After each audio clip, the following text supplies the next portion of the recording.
Waziri Mkuu wa Israel Benjamin Netanyahu ameomba radhi kwa Waziri Mkuu wa Qatar Mohammed bin Abdulrahman bin Jassim Al Thani kufuatia shambulio la anga la Israel mjini Doha, Qatar lililotokea Septemba 9 mwaka huu na kusababisha kifo cha askari wa usalama wa Qatar pamoja na wanachama kadhaa wa ngazi za chini wa kundi la Hamas. Kwa mujibu wa taarifa ya kituo cha televisheni cha Channel 12 cha Israel, Netanyahu alizungumza kwa njia ya simu na Al Thani kwa dakika kadhaa akiwa ikulu ya White House nchini Marekani, ambako ni mgeni wa rais wa Marekani Donald Trump, na inaripotiwa kwa Trump naye alihusika moja kwa moja katika mazungumzo haya ya simu. Chanzo kutoka kwa mwanadiplomasia wa kigeni aliyezungumza na The Times of Israel kimethibitisha kuwa Netanyahu aliomba msamaha kwa Qatar kwa kuvunja mamlaka ya nchi hiyo kupitia shambulio hilo. Aidha, taarifa hiyo imeeleza kuwa Israel huenda ikalipa fidia kwa familia ya mlinzi wa usalama aliyeuawa.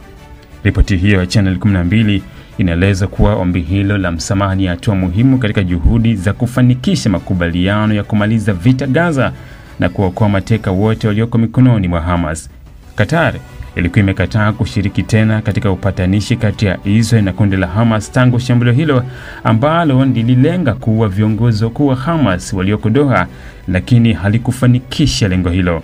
Pia Channel 12 imeripoti bila kutaja vyanzo vyake kwamba Qatar imewaambia Wamarekani kuwa inaweza kuwashawishi viongozi wa Hamas kukubaliana na mpango wa kuondoa silaha zote Gaza, yani kuifanya Gaza kuwa eneo lisilo na jeshi.